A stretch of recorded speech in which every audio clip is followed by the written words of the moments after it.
Hello दोस्तों, आप सभी का स्वागत है अपने ही चैनल जी के माध्यिका पर।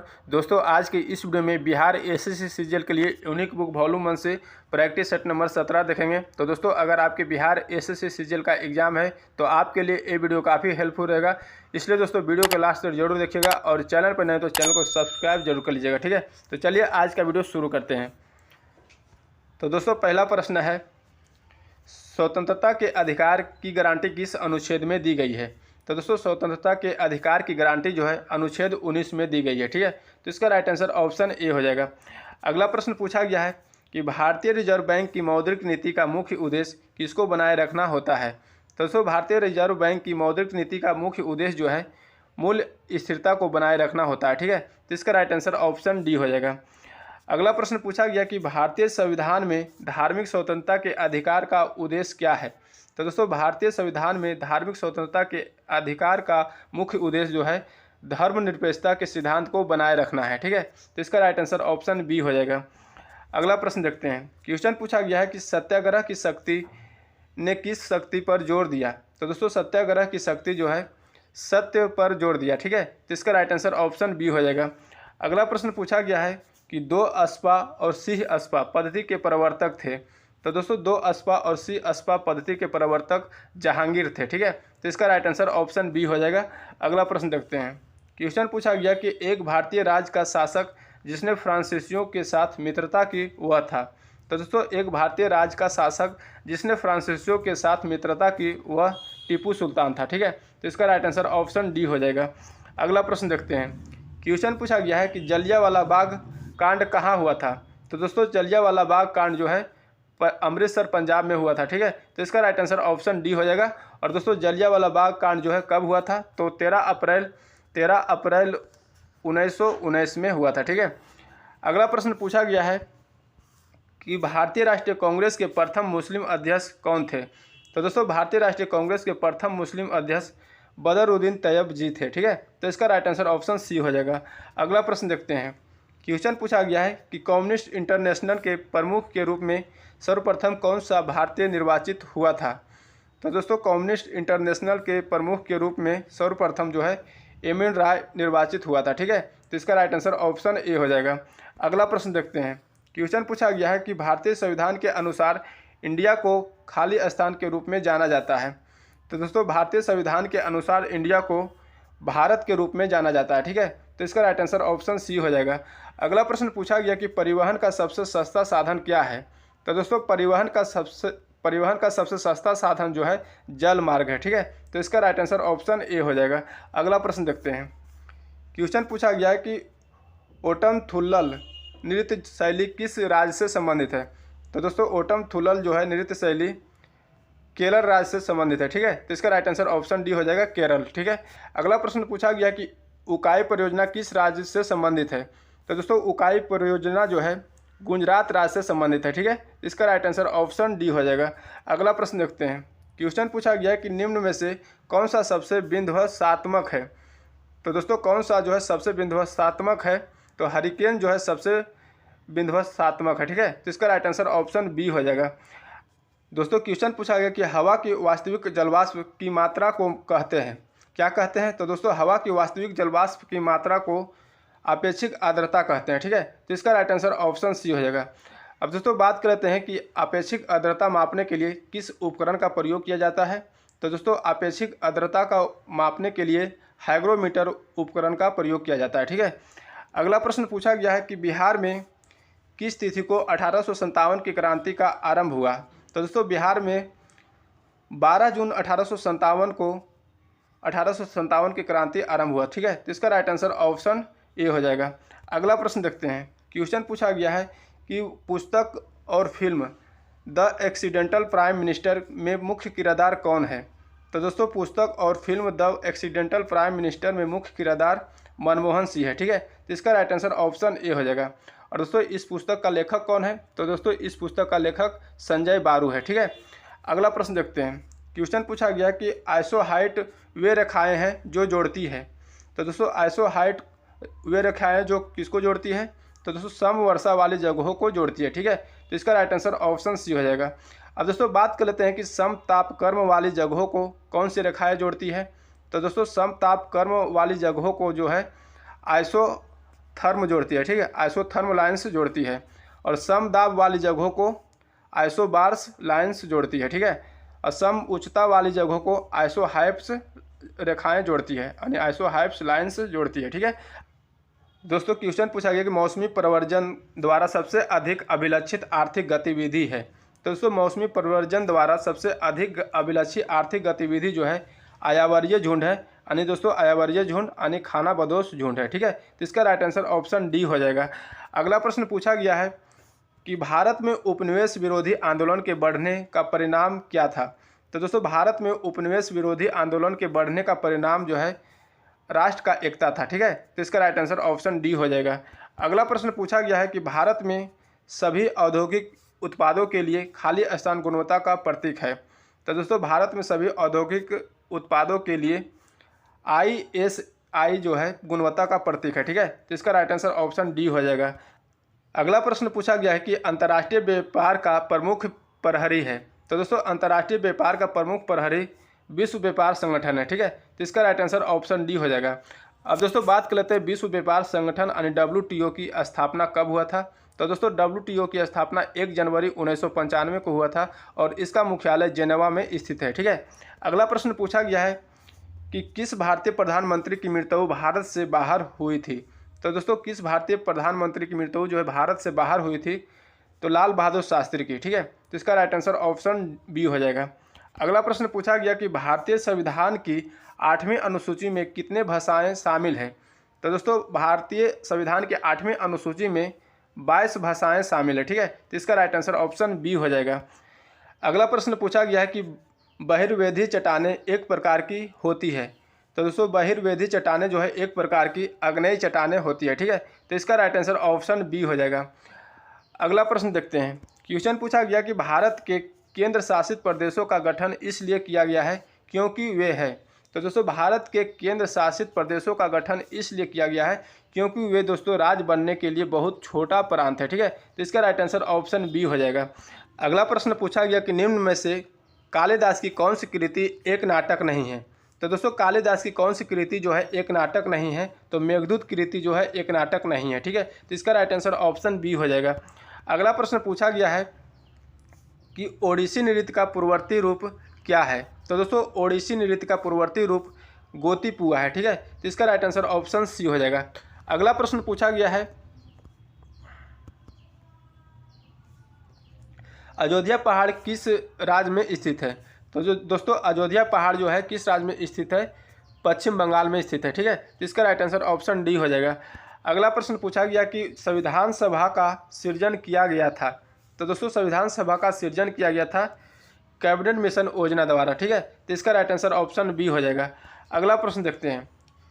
क्वेश्चन पूछा गया है कि भारत में वित्त आयोग का गठन संविधान के अनुच्छेद 280 के तहत किसके द्वारा किया जाता है। तो दोस्तों भारत में वित्त आयोग का गठन संविधान के अनुच्छेद 280 के तहत राष्ट्रपति द्वारा किया जाता है, ठीक है। तो इसका राइट आंसर ऑप्शन ए हो जाएगा। अगला प्रश्न पूछा गया कि बंगाल में सरकार की दोहरी प्रणाली किसके द्वारा यानी किसके दिमाग की उपज थी। तो दोस्तों बंगाल में सरकार की दोहरी प्रणाली जो है लॉर्ड क्लाइव के दिमाग की उपज थी, ठीक है। तो इसका राइट आंसर ऑप्शन सी हो जाएगा। अगला प्रश्न पूछा गया है कि हमारे संविधान की उद्देशिका में नहीं है। तो दोस्तों हमारे संविधान की उद्देशिका में कौन सा नहीं है। तो दोस्तों वयस्क मताधिकारी नहीं है, ठीक है। तो इसका राइट आंसर ऑप्शन बी हो जाएगा। दोस्तों क्वेश्चन पूछा गया कि भारत का संविधान किसका प्रावधान करता है। तो दोस्तों भारत का संविधान जो है सीमित क्षेत्र न्यायिक पुनर्लोकन का प्रावधान करता है, ठीक है। तो इसका राइट आंसर ऑप्शन डी हो जाएगा। अगला प्रश्न पूछा गया कि बिहार के मुजफ्फरपुर में होम रूल लीग की स्थापना किसके द्वारा की गई थी। तो दोस्तों बिहार के मुजफ्फरपुर में होम रूल लीग की स्थापना जो है जनकधारी सिंह द्वारा की गई थी, ठीक है। तो इसका राइट आंसर ऑप्शन बी हो जाएगा। अगला प्रश्न पूछा गया कि कैमूर पठार किसके लिए प्रसिद्ध है। तो दोस्तों कैमूर पठार जो है बिहार में स्थित है और यह जो है चूना पत्थर के लिए प्रसिद्ध है, ठीक है। तो इसका राइट आंसर ऑप्शन बी हो जाएगा। अगला प्रश्न पूछा गया कि भारतीय संविधान में उल्लेखित मूल कर्तव्यों की संख्या कितनी है। तो दोस्तों भारतीय संविधान में उल्लेखित मूल कर्तव्यों की संख्या 11 है, ठीक है। तो इसका राइट आंसर ऑप्शन डी हो जाएगा।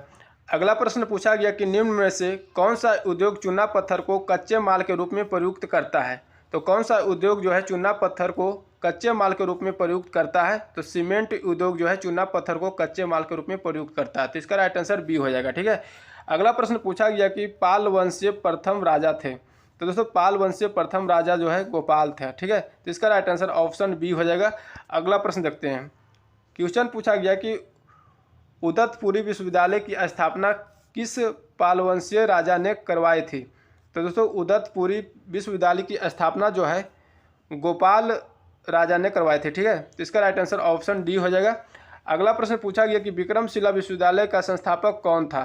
तो दोस्तों विक्रमशिला विश्वविद्यालय का संस्थापक जो है धर्मपाल था। ठीक है, तो इसका राइट आंसर ऑप्शन ए हो जाएगा। अगला प्रश्न देखते हैं। क्वेश्चन पूछा गया कि मुंगेर को अपनी राजधानी बनाने वाला पाल शासक था। तो दोस्तों मुंगेर को अपनी राजधानी बनाने वाला पाल शासक जो है देवपाल था। ठीक है, तो इसका राइट आंसर ऑप्शन बी हो जाएगा। अगला प्रश्न पूछा गया है कि 2011 की जनगणना के अनुसार भारत की जनसंख्या विश्व की जनसंख्या का लगभग कितना प्रतिशत है? तो दोस्तों 2011 की जनगणना के अनुसार भारत की जनसंख्या विश्व की जनसंख्या का लगभग 17.5% है। ठीक है, यानी 17.5%। तो इसका राइट आंसर ऑप्शन सी हो जाएगा। अगला प्रश्न पूछा गया है कि मीरा सेठ समिति का संबंध किससे था? तो दोस्तों मीरा सेठ समिति का संबंध जो है हथकरघे के विकास से था। ठीक है, तो इसका राइट आंसर ऑप्शन ए हो जाएगा। अगला प्रश्न पूछा गया कि मॉस्ट्रिच संधि का मुख्य उद्देश्य क्या था? तो दोस्तों मॉस्ट्रिच संधि का मुख्य उद्देश्य यूरोप का एकीकरण करना था। ठीक है, तो इसका राइट आंसर ऑप्शन बी हो जाएगा। अगला प्रश्न पूछा गया कि भारत में थोक मूल्य सूचकांक का आधार वर्ष अब क्या है? तो दोस्तों भारत में थोक मूल्य सूचकांक का आधार वर्ष जो है 2011 से 2012 है। ठीक है, तो इसका राइट आंसर ऑप्शन डी हो जाएगा। अगला प्रश्न पूछा गया कि पाल काल में श्रीनगर भुक्ति किसे कहा जाता है, किसे कहा जाता था? तो दोस्तों पाल काल में श्रीनगर भुक्ति जो है मगध को कहा जाता था। ठीक है, तो इसका राइट आंसर ऑप्शन डी हो जाएगा। अगला प्रश्न पूछा गया है कि मोनाजाइट रेत निम्नलिखित में से कौन सा खनिज पाया जाता है? तो दोस्तों मोनाजाइट रेत में जो है थोरियम खनिज पाया जाता है। ठीक है, तो इसका राइट आंसर ऑप्शन डी हो जाएगा। अगला प्रश्न पूछा गया कि भारत में किस तरह का अर्थव्यवस्था है? तो दोस्तों भारत में जो है अर्थव्यवस्था मिश्रित अर्थव्यवस्था है। ठीक है, तो इसका राइट आंसर ऑप्शन सी हो जाएगा। अगला प्रश्न पूछा गया कि निम्न में से कौन सा आध्यात्मिक खनिज है?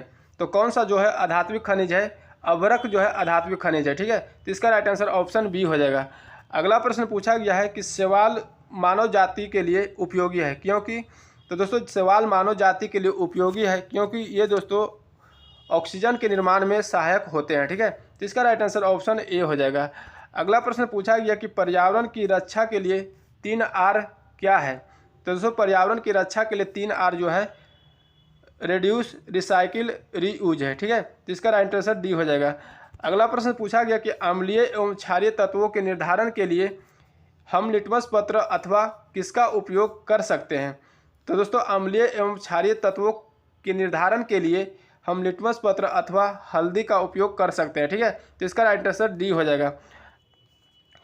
अगला प्रश्न पूछा गया कि वाशिंग सोडा निम्नलिखित में से क्या है? तो दोस्तों वाशिंग सोडा जो है निम्नलिखित में से क्या है? तो हाइड्रेटेड सोडियम कार्बोनेट है। ठीक है, तो इसका राइट आंसर ऑप्शन बी हो जाएगा। अब दोस्तों वाशिंग सोडा का रासायनिक सूत्र क्या होता है? तो रासायनिक सूत्र होता है Na2CO3 × 10H2O होता है, 10H2O होता है। ठीक है, तो ध्यान रखिएगा। अगला प्रश्न पूछा गया है कि स्थलीय परिस्थिति में हरे पेड़ पौधे सूर्य के प्रकाश की ऊर्जा का लगभग कितना प्रतिशत ग्रहण करते हैं? तो दोस्तों कितना प्रतिशत ग्रहण करते हैं? तो 1% ग्रहण करते हैं। तो इसका राइट आंसर ऑप्शन डी हो जाएगा। अगला प्रश्न पूछा गया कि निर्जन वन प्रांतों में उगने वाले बिच्छू बूटी के पौधे अपनी सुरक्षा के लिए किसका उपयोग करते हैं? तो दोस्तों निर्जन वन प्रांतों में उगने वाले बिच्छू बूटी के पौधे अपनी सुरक्षा के लिए किसका उपयोग करते हैं? तो रोये का उपयोग करते हैं। ठीक है, तो इसका राइट आंसर डी हो जाएगा। अगला प्रश्न पूछा गया है कि निम्नलिखित में से किस फसल का खाने योग्य भाग फल है? तो किस फसल का खाने योग्य भाग है? तो नारियल है। ठीक है, तो इसका राइट आंसर ऑप्शन ए हो जाएगा। अगला प्रश्न पूछा गया कि रेगिस्तान में पाई जाने वाली वनस्पति को क्या कहते हैं? तो दोस्तों रेगिस्तान में पाई जाने वाली वनस्पति को जीरोफाइटस कहते हैं। ठीक है, तो इसका राइट आंसर बी हो जाएगा।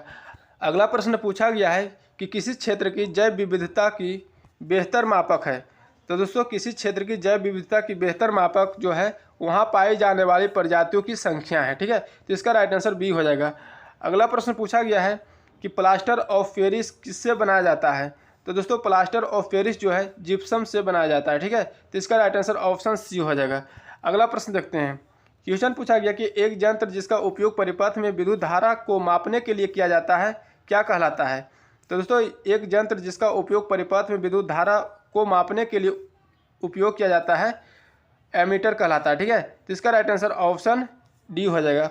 अगला प्रश्न पूछा गया कि स्वाद में खट्टे खाद्य पदार्थों की प्रकृति होती है। तो दोस्तों स्वाद में खट्टे खाद्य पदार्थों की प्रकृति अम्लीय होती है, ठीक है। तो इसका राइट आंसर ऑप्शन डी हो जाएगा। अगला प्रश्न पूछा गया कि घेंघा किस ग्रंथि के बढ़ने के कारण होता है। तो दोस्तों घेंघा जो रोग होता है किस ग्रंथि के बढ़ने के कारण होता है, औटू ग्रंथि यानी थायराइड ग्रंथि के बढ़ने के कारण होता है, ठीक है। तो इसका राइट आंसर ऑप्शन ए हो जाएगा। और दोस्तों घेंघा रोग किसके कमी के कारण होता है, तो आयोडीन की कमी के कारण होता है, ठीक है। अगला प्रश्न पूछा गया है कि एस्पिरिन का रासायनिक नाम क्या है। तो दोस्तों एस्पिरिन का रासायनिक नाम एसिटाइल सैलिसिलिक अम्ल है, ठीक है। तो इसका राइट आंसर डी हो जाएगा। अगला प्रश्न पूछा गया कि आतिशबाजी में हरा रंग निम्नलिखित में से किसकी उपस्थिति के कारण होता है। तो दोस्तों आतिशबाजी में हरा रंग जो है बेरियम की उपस्थिति के कारण होता है, ठीक है। तो इसका राइट आंसर सी हो जाएगा। और दोस्तों अगर आपसे क्वेश्चन पूछा जाएगा कि आतिशबाजी में लाल रंग किसके उपस्थिति के कारण होता है, तो स्ट्रांसियम के कारण होता है, ठीक है। अगला प्रश्न पूछा गया है कि कैटेनेशन का गुण किसमें सबसे अधिक आसानी से प्रबल होता है।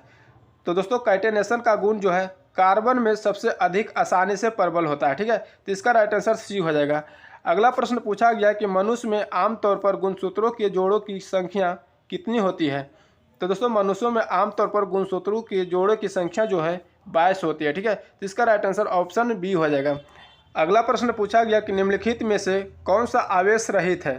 तो दोस्तों कौन सा आवेश रहित है, तो न्यूट्रॉन जो है आवेश रहित है, ठीक है। तो इसका राइट आंसर ऑप्शन बी हो जाएगा। अगला प्रश्न पूछा गया कि पारिस्थितिकी के निर्माण में शामिल होते हैं। तो दोस्तों पारिस्थितिकी के निर्माण में जीवित जीव एवं भौतिक कारक शामिल होते हैं, ठीक है। तो इसका राइट आंसर ऑप्शन सी हो जाएगा। अगला प्रश्न पूछा गया कि सभी सजीव जीवों के व्हिटेकर द्वारा प्रस्तावित प्रणाली के तहत कितने समूहों में वर्गीकृत किया जाता है।